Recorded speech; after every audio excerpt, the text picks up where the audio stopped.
Hello, everyone, and welcome. My name is Alexandra Bell, and I'm the president and CEO of the Bulletin of the Atomic Scientists. Today, we're kicking off our 2026 event series with a unique and exciting conversation about the nexus between art and science and how to engage the world on global risks and other complicated issues through art. To us, art has always been inseparable from politics and global affairs, from ancient Egypt to Michelangelo to Beethoven to Goya to Woody Guthrie. Artists have engaged with social, political, and military aspects of the lives they were living at the time, the world around them. Art has and will remain a critical aspect of the public discourse. But in this information age, art can engage and connect with a global audience in new and transformative ways. Connecting art and science has long been a priority for the Bulletin, dating back to the origins of the Doomsday Clock, which was designed by Martial Langsdorff as a visual representation of risk. As we prepare for the upcoming Doomsday Clock announcement, there's an interesting question to be asked. Would a simple periodic assessment of threats ever have been able to have the sustained and iconic influence that the clock has enjoyed? I think it's unlikely. It's Langsdorff's symbol that draws people in and connects them to the content. In preparing for this issue, I actually read Bulletin's Volume 15, Issue 2 from 1959. That was a special issue on science and art that was co-edited by Martial. In it, she wrote, "Somewhere in the realm of art, there may well be hints as to ways of dealing with complexities which will make the science of the future simultaneously richer and more human than it is at present." That certainly resonates today in a world overloaded with misinformation, with noise, with conflict. Perhaps art can help us, get the truth to break through in these difficult times. We'll be exploring that idea today with three creative leaders who've worked with the Bulletin in various capacities. Together, we'll be discussing the connections between art, science, and security, and how those connections can help us solve the world's most challenging problems. First, joining us today is David Harrington, violinist, founder, and artistic director of the Grammy-winning Kronos Quartet. The New York Times stated that the Kronos Quartet has broken the boundaries of what string quartets can do. And they have done this by spending decades collaborating with the biggest names in modern music, making statements about the key issues of our time, such as climate change, war, and justice. We're also proud, very proud, that Kronos is now the inaugural artist in residence here at the Bulletin. Next, we have Kim Stanley Robinson, a noted American science fiction writer. He has written dozens of engaging stories and groundbreaking books like The Ministry for the Future and The High Sierra, a Love Story. Focused on climate change, social change, he was featured speaker at COP26 and at the UN Summit for the Future in 24. For the Bulletin, Stan was the judge of our first ever fiction contest, Right Before Midnight, WRITE, which is the focus of this month's magazine. It's currently available. I highly recommend it. The stories are amazing. We're so grateful to Stan for his help with that. And finally, Lovely Umayam is the founder and chief creative producer for Bombshell, an arts collective that is leading conversations at the center of arts, culture, history, nuclear nonproliferation, and disarmament. Her organization was the first prize winner of the U.S. Department of State's Innovation in Arms Control Challenge. It's where we first met. From 2016 to 2019, she managed the nuclear security portfolio at the Stimson Center. And for the Bulletin, she's authored articles, led projects, including co-founding Atomic Terrain, a portfolio of artistic projects aimed at drawing attention to how nuclear legacies reverberate in today's world. Thanks all of you for being here today. To those watching, we always want to hear from you. Just send your questions through the chat function and we'll be watching for them. But for now, let's start with the understanding of what motivated each of you to connect your own creative paths with global risk. So David, let's start with you. How and why did you start the Kronos Quartet? In August of 1973, I had the radio turned up really loud, and on came a piece of music that changed my life forever.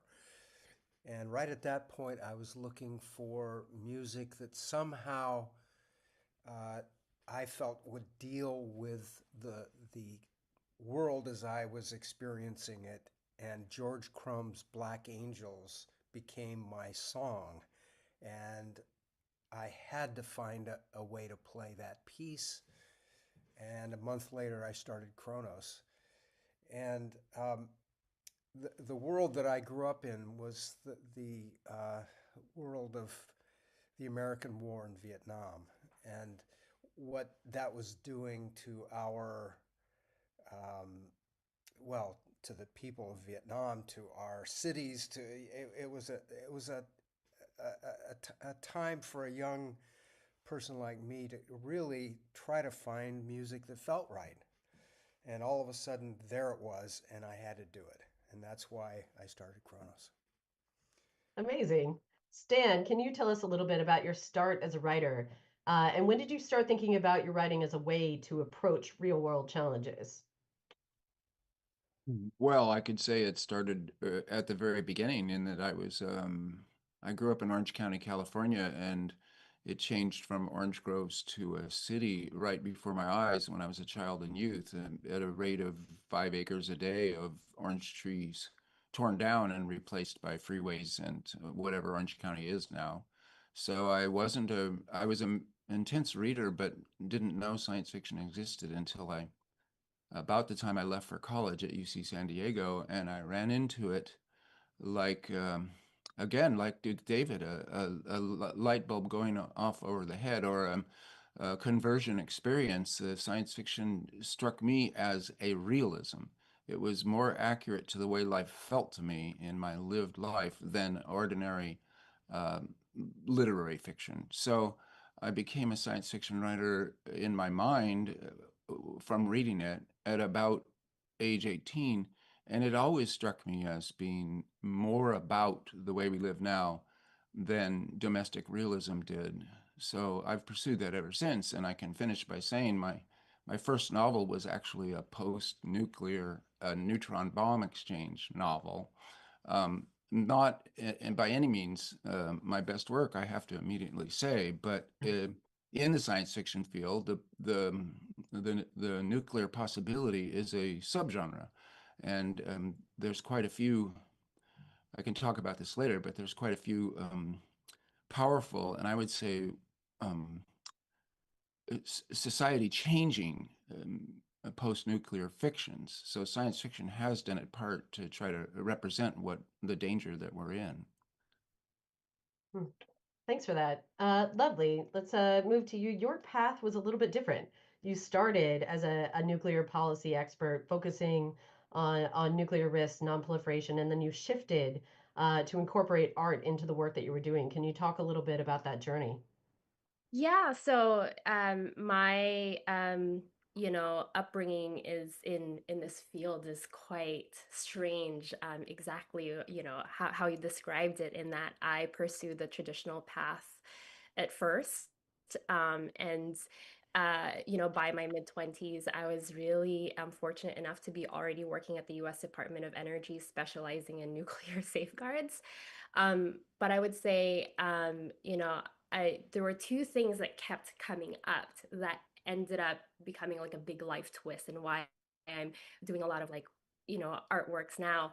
The first is that in the world of policy, it's so different from how I was introduced to the idea of the nuclear, which was really shaped by pop culture. And I became really interested in the ways in which our understanding of the nuclear is mediated by different creative works that blended fact and fiction. So that kept coming back to me.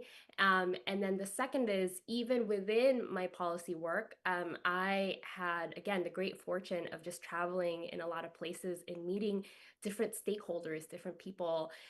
And some of them are engineers, regulators, diplomats, and even though their work is technical or bureaucratic, it's still sort of boiled down into a story about the nuclear technology being an economic driver, or a terrorist threat, or an extractive technology. And I was really intrigued by the ways in which these stories ran in parallel with each other, and sometimes collided and conflicted with each other. And so as I pursued this like professional track, there was something kind of like calling to me, like underneath all of that, like underneath the regulations, the treaties, and I was just pulled by that, and I couldn't really pursue that without the arts. And so that's the reason why I started, writing, getting in touch with artists who are working on or creating artworks around nuclear issues. And that's how Bomb Shelter came to be. I was particularly interested in, what Stan and David mentioned, like there's this truth that's underneath the reality. And, I've been trying to pursue that ever since. Great. Now, shifting a little bit to that policy, climate change is one of the focal points of the Bulletin's reporting.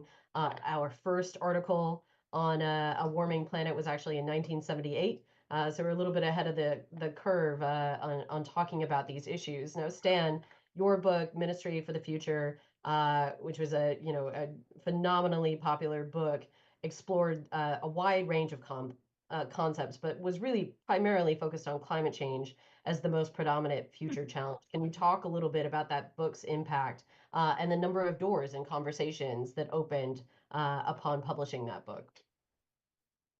Sure, I can try anyway. It's been rather overwhelming. I mean, I've been writing science fiction, and that post-apocalyptic novel, The Wild Shore, came out in 1984. So I've been a working um, science fiction writer for 40 years and pretty well known as such. I was comfortable in my role. And then when Ministry for the Future came out in 2020, um, it was as if a bomb had gone off to fit with our theme here in my life anyway, in that suddenly I was speaking on to many more people on a larger stage. In other words, people who had never read science fiction before and didn't even understand that Ministry for the Future was a work of science fiction were reading it, and it was changing their perception of the dangers of climate change. And I was thinking about this, your doomsday clock, a midnight, it can be punctuated by the mushroom cloud of the midnight being portrayed is, at least in the most simplistic level, a nuclear war. Well, climate change is different, and so the midnight in this case, for me, would be could get to a place where the positive feedback loops of warming creating more warming, creating more warming, that we're getting close to what is popularly called tipping points, that we will tip over into such rapid global warming that even if all humans on Earth decided, okay, now we'll do something about it, we would not have the power to do it. So that's a midnight of a different sort, this tipping point into the runaway greenhouse effects. And we don't know how close we are to it. If you were to try to do a doomsday clock and set the time before midnight, knowing all that we know, you couldn't say. You can only say we're closer than we ought to be, and we ought not to get closer. So it's a little bit more fuzzy as a catastrophe, but it nevertheless is a catastrophe if we tip over that point into an inability to cool the planet down no matter what we do, because we only have limited powers over these planetary processes.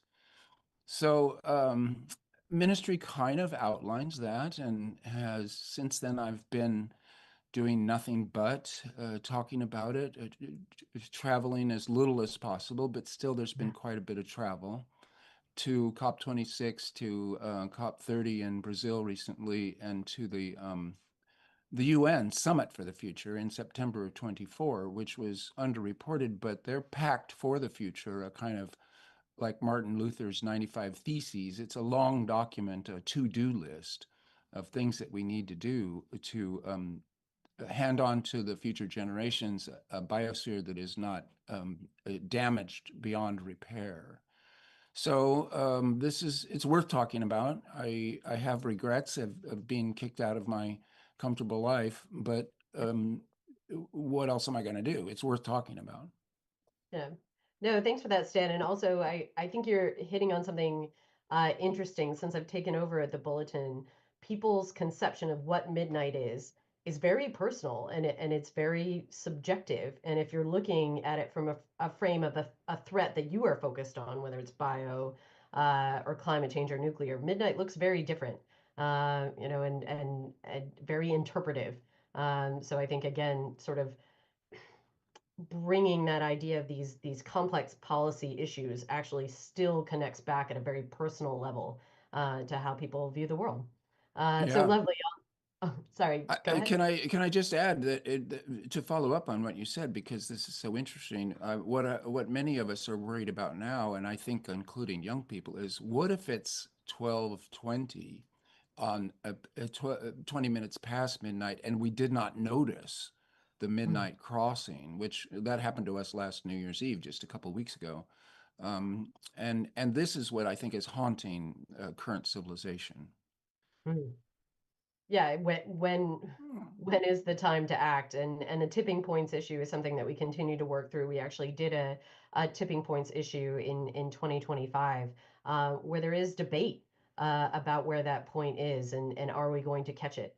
So lovely, in that vein of how people interpret these massively complex issues, nuclear policy is one that people tend to shy away from because they feel like it's too complex, that it requires a level of knowledge that they don't have, and so they feel like they can't engage on these issues or connect to them. So, what's been your experience of how art has made nuclear issues more accessible and more sort of real to people who haven't necessarily ever done a duck and cover drill under their elementary school desk? Oh, you're on mute. Lovely. Thanks. No, it's a great question because it's still something that in my arts practice I'm exploring like the ways in which we talk to people. And right now, where I'm at, I just see art as an invitation. Um, in my again, upbringing in the nuclear policy field, I was sort of told that in order to inform people, you just basically talk at them, right? Like there's this level of the expert that um, dumps the information to an unaware public, and that's how you raise awareness. And since starting Bomb Shelto, it really humbled me to talk to people and listen to them. And from there, it allowed a conversation.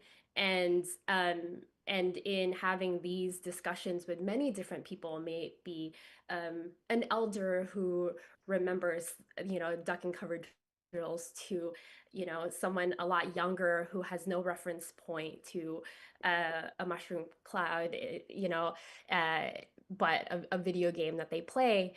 um, I think that that's where like the magic happens. And once you have a conversation about it, then the information transmission that feels authentic and grounded in experience can happen. And art is just such a playful, curious way of going about that. So in some respects, it's been more successful than what some of the things that I've done as a nuclear policy scholar, or during my time in government, in terms of like awareness raising, because you just get to at first listen to people and understand where they're at, and from there you can understand their story and have a conversation together, and they're more likely to listen in turn. So I really like to think of art as as an invitation in that way. Now, David, our first sort of proto collaboration was last summer during the Nobel Laureate Assembly for the Prevention of Nuclear War. And Kronos performed at that conference, including an absolutely breathtaking cover of Bob Dylan's A Hard Rain's a Gonna Fall, which I highly recommend that you all watch. But what made you want to do a performance at that conference? Certainly, the prevention of nuclear war is not something you're thinking about or had been thinking about day to day. What motivated Kronos to take that step into a more policy focused space? And what kind of drove you in the direction of wanting to be an artist in residence for a publication focused on doomsday? Well, I've wanted the music of Kronos and in fact, all music to relate to the world that we all share. Uh, since September 1st, 1973, for me, um, I don't want music to be somewhere off in the corner and a little decoration and something you turn on and listen to while you're doing something else. I want it to be center stage. And when I was asked by Owen Gaffney from the Nobel people if Kronos would be interested in making a new version of Hard Rain by Bob Dylan, it took me a tenth of a second to say yes, because I was aware of the fact that Dylan, I think he was 21 when he wrote that song, and he connected in a way that is so powerful. And I, for one, remember those duck and cover exercises at school. And that song captured the fear and just the feeling that many of us felt at the time. And I thought this would be a good thing for us to do. And and then getting to be at the assembly that you created along with Daniel Holtz um, was one of the high points of my artistic life, because I felt that people involved in the furthest reaches of science and music that Kronos was doing, we were doing exactly the same thing, and that concert proved it. For me, it was such a powerful proof that we're all in this together, number one, but we're actually doing the same thing. And the conversations I had with some of the most amazing scientists you can think of those conversations continually fuel my desire to make the work of Kronos more and more cosmic in a certain way. And the motivation to then become our inaugural artist in residence? You know, the title Doomsday Clock Artists in Residence for the Bulletin of Atomic Scientists is probably the best title that I've ever had, certainly. And I think I need a new T-shirt or something, Alex. If that might be possible, maybe I need a new hat. Maybe that's what it is. But anyway, the thing about music is nobody understands it. We, this is my opinion. It's absolutely mysterious how it really works. None of us own it. We get to share it for a little while with each other, and we try to find the notes that matter to us. And if we find one that really matters, then we try to incorporate that into our own lives and disseminate that, and maybe learn from it and make one ourselves that can enlarge our creativity. Hmm. But how does it really work? I have no idea. We'll work on that together. Let's do Yeah, that. yeah. And I'll take a note about the hat or the t-shirt. Stan. So, in addition to having this new focus on music, and I can assure you I've been to a lot of nuclear concerts or conferences. I've never been to one where the majority of the participants were crying at the end, but in a good way, in a hopeful way. And we really think that connection, that reminds people that this isn't just sort of arbitrary, abstract content that we're talking about. It's literally life and death. It's how we save ourselves. One of the other things we wanted to do was explore the fiction aspects of this. And so our amazing editor, John Mecklin, came up with the idea of our first ever fiction contest. And 80 years in, almost surprised that we hadn't taken the step before. But you were fantastic in agreeing to be our judge for Right Before Midnight. So can you give us a little overview of the process of what was it like reading through those stories that were sort of broadly different? Just the only connecting factor, it had to have some relation to the subject matter that we're working on here at the Bulletin. And what was it that grabbed you about the stories that ended up winning the contest?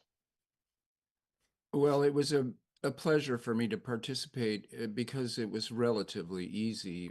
People at the Bulletin did the hard work. And it was extraordinary, the response that you got, encouraging in several different ways. More than 700 entries into this fiction contest, and Mhm. only 10 stories were sent on to me, and I was the sole judge. I didn't have to collaborate with other judges, which is messy and bad. And I didn't have to, at least I took my purview with some liberty to say I didn't have to pick just one because they were these 10 were really good stories, and maybe it's not surprising the 10 best out of 700. I was really impressed because some of these were people with short story writing experiences and MFA experiences, but not very many. Mostly these were people just saying, I want to tell a story, and their lives pushed them into it. And this was an opportunity. You can tell that in the stories themselves, the lived experience that gets transferred. And there's an advantage, and I know David and maybe Lovely will recognize this, into being an amateur, in that you haven't been grilled through the professionalization process into what a short story is, so that there's some reinvention going on there that makes these stories bolder than what you would read in a literary journal or in one of the professional magazines like the New Yorker. Um, it, it, and it might be out of ignorance, but the results are stunning. And so these are, I think you published, I chose 7 co-winners, and Mhm. the other 3 are good too, I got to say. But there were 7 in particular that struck me that it would be a disservice to say that if you ought not to be judging stories in a sequential way anyway. So best to say these 7 are really, really good. And of course, they were, many of them, science fiction stories. Some were set in the present, and they were realist stories in the ordinary way, but many of them postulated something happening in the very near future that made it the story. So again, I'm a patriot of my genre, and I thought it's so beautiful to see these sharp, smart, and funny, very often surprisingly funny short stories come out like this. And before I finish, I want to say to David, I've had my lifelong, I come from a musical family, as Louis Armstrong falsely claimed. And I, my mom was a piano teacher, and I was a trumpet player through high school, and have continued to play by myself in a solitary room my whole life. Not being wanting to inflict my badness on other people, but I enjoy doing it. And I've always, when you think of the different art forms, I've always had an envy of music as an art form. Movies, I don't care about. Movies can do something that literature can't do, which is faces, human faces. That is their superpower. And then I'm very pleased to be a novelist, because novelist does time travel to other times. It does telepathy. You get to hear and be inside someone else's thinking, which we very much want. So I love the powers of the novel. But music, um, as David said, it's not easy to explain, but I would say everything that we evolved through our evolution as humans is still conserved in the brain. So we are still also birds. And so this singing, this is a language without semantic content, but it speaks directly to our emotions. So it's a matter of expressing feelings, and it is, as David pointed out, difficult or impossible to explain why such powerful feelings should be evoked in people. And you mentioned it, Alex, people are weeping. It often happens. Well, there's something to love there as a listener to music, but also something to envy there as an artist. Because if once you have to grind through the semantic level of making sentences, you can't stick your finger right in the socket like music can, into the socket of feelings and get shocked by them. So it's a beautiful thing, and it's great to have music as a constant in my life. Um, but as for the opportunity with the Bulletin, with these short story writers, I can only say congratulations. And in many cases, if you go and read those 7 stories, the thing to do is to say thank you. This is a beautiful work of art. Thanks for that. And David, did you want to come in on Stan's comments on music that I think were spot on? You know, I just want to say that I feel like the biggest amateur in the world because, music is uh, something that you can learn from, and I feel like I've been privileged to learn from.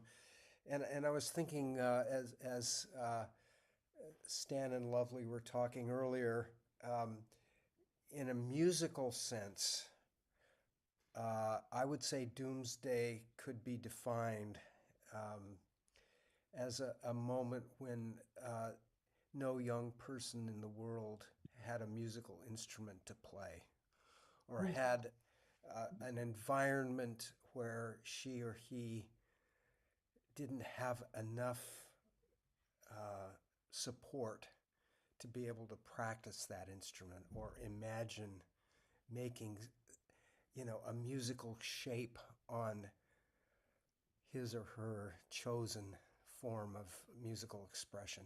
For me, that is Doomsday, and when I look out at the world, I see that so often in so many places right now, um, and it's not acceptable. And the elders, of which I'm definitely one, need to step up to the plate and prevent this kind of thing from growing further than it is right now, and we need to solve the problems.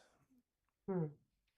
No, thanks for that. And that brings something to mind, Lovely, that maybe you can weigh in on first, and then Stan and David, if you'd like to say, the fiction contest that we did was one way to give a platform to people with something to say, but there's so many people out there with something to say.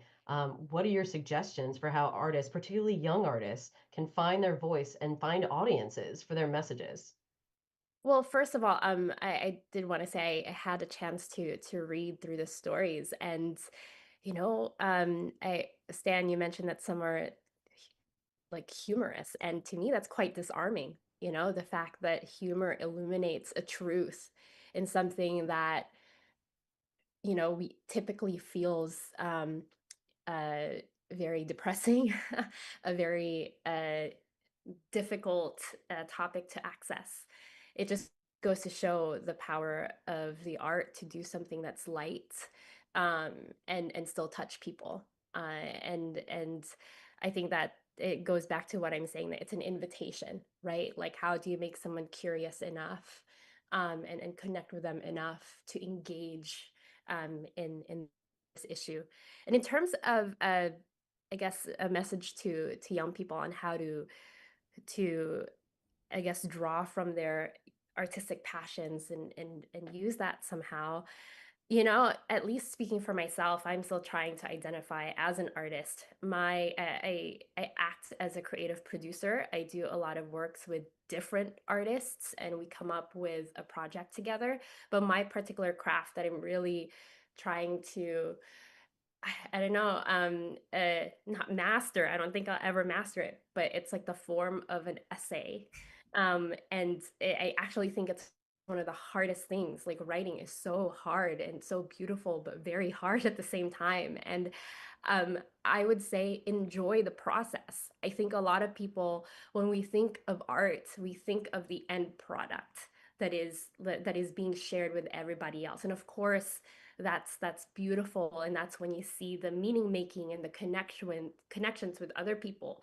But as someone who has become, closer, trying to become closer to this identity of an artist, there is so much that you can learn about yourself through the craft of learning the craft and being humbled by the craft and the process of making something, being emboldened to try in the first place and maybe failing a little bit and then trying again.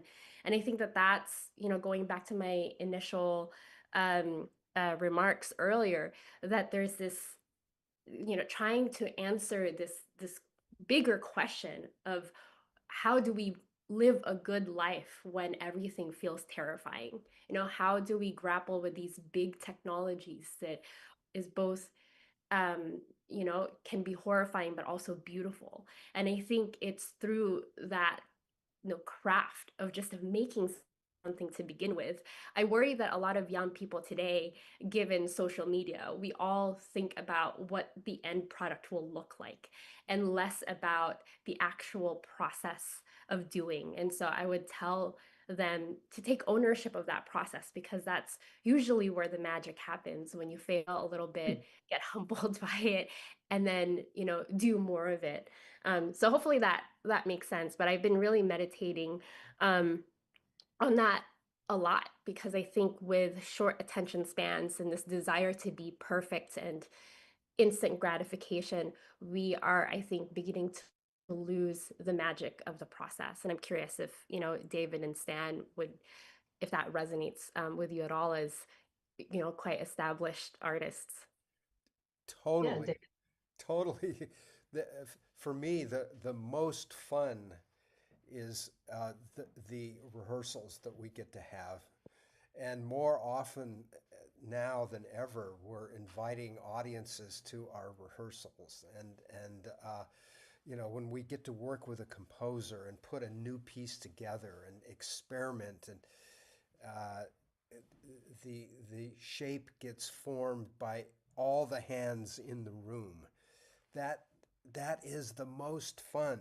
It's the most fun, and you never know where a good idea might come from next. And um, as my uh, teacher told me once, she said, um, "Great thing about music is it always can be better." Mm. And I think I totally believe that. Um, you know, each new composition is an attempt to stretch towards something better than we've had before. Dan, your thoughts? Yeah, for me, I love this concentration on craft, although that too is a very mysterious business. I haven't written any fiction since finishing The Ministry for the Future, so that means 6 years. And previously in my life, I would have said the longest period of time I had gone without it would be more like 6 weeks. So this has been shocking, and really moving from a novelist to a op-ed writer or even a public intellectual is a big step downward from, at least from where I want to be. And so I was worried. Okay, I'm starting up a new novel. Can I do it? I may have forgotten. But then I thought to myself, I never knew how in the first place. You can't forget what you never knew in the first place. And so you just try. So there are craft elements to it that come down to the simplest things. In writing sentences, you're doing what we do um, naturally after we're about 2 or 3 years old. You pick up language, you talk, and then we're all addicted to stories. We tell stories. It's a little bit more mysterious in. I would again revert to an envy of music. The Aristotle talks about catharsis. You go through the work of art and you feel better on the other side because you've expressed an emotion. That's fine. And I actually love the way readers of novels are co-creators that bring these novels to life in their own co-creation. That's one of its powers. But what I'm thinking about music is that when I see a play or a movie or read a novel, catharsis, do I come out the other side, like Aristotle says, feeling better? Well, I don't know. Often not. I think, no, that didn't work. I'm still troubled. I haven't experienced this catharsis. But with music, and David and I were talking about Astor Piazzolla beforehand, and I recommend everybody to listen to Piazzolla, and his collaboration with the Kronos Quartet is a beautiful way to start because that's one of his best compositions. He's the great artist, the great 20th century composer of anger and of sadness. So when I'm feeling sad or angry, which is, not infrequently, I put Piazzolla on the box and turn it up really loud, and I actually feel better when I'm done because something has happened, some discharge, some intake. It's inexplicable. But if there is catharsis out of art, it's music where it works. This is what I'm thinking. Hmm. And No, I appreciate that. And I certainly can admit to having a Spotify playlist, designed specifically for moods I have. Lovely, you have one? yeah, I just wanted to add that this mystery and trying to stick with that mystery and embrace that mystery. I mean, part of that is so antithetical, again, just based on my experience working in a nuclear policy field, right, where knowledge is uh, not static, but there's a certainty, right? Like as an expert, you have the answers, and it's very antithetical to just embracing the unknown.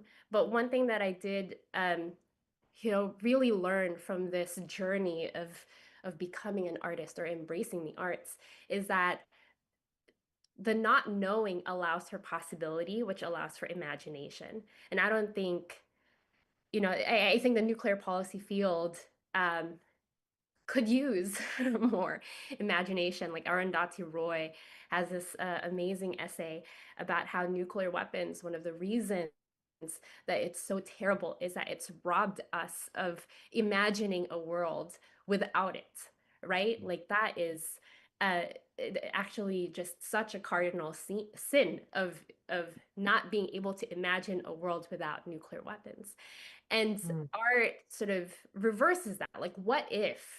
And again, I think that's where its power is, and the intersection of science and art can be quite magical and wonderful in that way. So we've covered a lot of ground today, and really, I think getting to the core of how art, like science, can break boundaries, can open imaginations, can evolve, and both can show the truth. And importantly, both can change minds. So I think, harkening back to what Martial wrote, Langsdorff wrote back in 1959, that the connection between these two communities can help identify the way ahead in terms of the challenges we're facing. But to close out today, and I'm going to put you all on the spot, what is one book, piece of music, movie, poem, piece of visual art relevant to the conversation today, to how we manage human cause existential threats that you would recommend to this audience? And David, I'll start with you. Oh, that's not fair. Uh, well, let me put it this way. Uh, Howard Zinn's A People's History of the United States was required reading uh, to become a member of my family when my future son-in-law asked permission to marry my my daughter. So I would have to say that book, and I recommend it to everyone. Uh, Wow. Great. Stan? Well, I just came from a couple of weeks ago, the Howard Zinn Anarchist Book Fair in at San Francisco City College, and it was a pleasure to see that crowd. For me, I'm so glad you asked, Alex, because I've been wanting to talk about this book the whole hour. Um, Neville Shute, 1955, I believe, On the Beach. And because post-apocalyptic fiction as a subgenre of science fiction is a little bit too much like comfort food, For one thing, they're always writing about survivors. And for another thing, the survivors are always heroic. And the problem of not having any toilets is never discussed. And one comes away from these books thinking, I would be one of the heroic survivors, which isn't true. Or, oh, those poor people, I sure am glad I live in, 2026 in our comfy, safe world. So I don't like post-apocalyptic fiction. But here's what Shute did in 1955 when the news needed to be told, was say everybody would die. And here, strangely, the movie is quite good. It still needed to be a Hollywood movie, but it stuck to the story and everybody dies. And there's a couple of points in the movie that are so shocking that I think the world changed. And indeed, the Cuban Missile Crisis might have gone otherwise without this work of art to tell that story. Everybody will die. One thing, they cast Fred Astaire, the aging Fred Astaire, and you think of him as the suave dancer, so graceful. And he's at the end of his life, and he's driving erratically and badly in a last car race, hoping to kill himself in a car. And when it's Fred Astaire, it's very effective. Then also they go north because the northern hemisphere has died first, and all the people left alive are in Australia because of the winds and the radiation, etc. And they go into an empty San Francisco. And I guess they filmed it at dawn or something like that. But an empty San Francisco 1955 version is eerie and disturbing. I've seldom seen this kind of image of what could go wrong, what doomsday would be like if you did hit midnight in the nuclear exchange, as this completely empty of humans. The infrastructure's still there, the people gone. It's a great book and it's a great movie, and I'm hoping that it's on YouTube, actually. Almost everything is. And it has this strangeness of it still has to be Hollywood. But the thing is that people face their own deaths. Everybody has to do that eventually. But to face also human extinction as part of your death is a stunning artistic achievement. No, thanks for that recommendation. And particularly because I think movies like Doctor Strangelove get mentioned a lot, or even The Day After, but On the Beach is an essential one that I think people very much should watch. So thank you for bringing it up. Lovely, we're almost out of time, but I want to give you a chance to give your pick. Sure. My pick would be Robert McFarlane's Is a River Alive?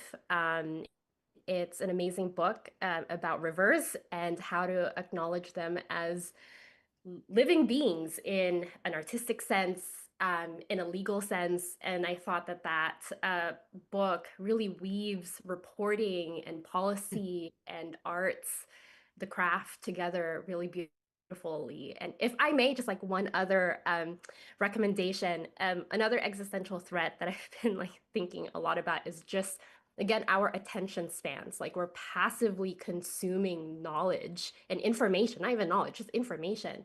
And how do we gain it back? And one book that has really helped is Italo Calvino's If on a Winter Night's a Traveler. It's like one of the most frustrating, entertaining books you will ever read. If you want to read more, as in not audiobook, not on your screen, like it acknowledges you as an active reader and it will force you to actively read. So I really recommend this book. Thanks for that, Lovely, and appreciate the passion. I think that's a necessary reintroduction into our public discourse that reading is an active activity. But that's all the time we have today. And Lovely, Stan, David, thank you so much for your time. As for the Bulletin, we'll be back live on January 27th for the unveiling of the 2026 Doomsday Clock. So please tune in 10 a.m. Eastern, 9 a.m. Central, as we broadcast the findings from our Science and Security Board. We'll be returning for another event in February addressing AI and nuclear security. So please keep your eye out for that. Thank you for turning in. Thank you to Robert Levin.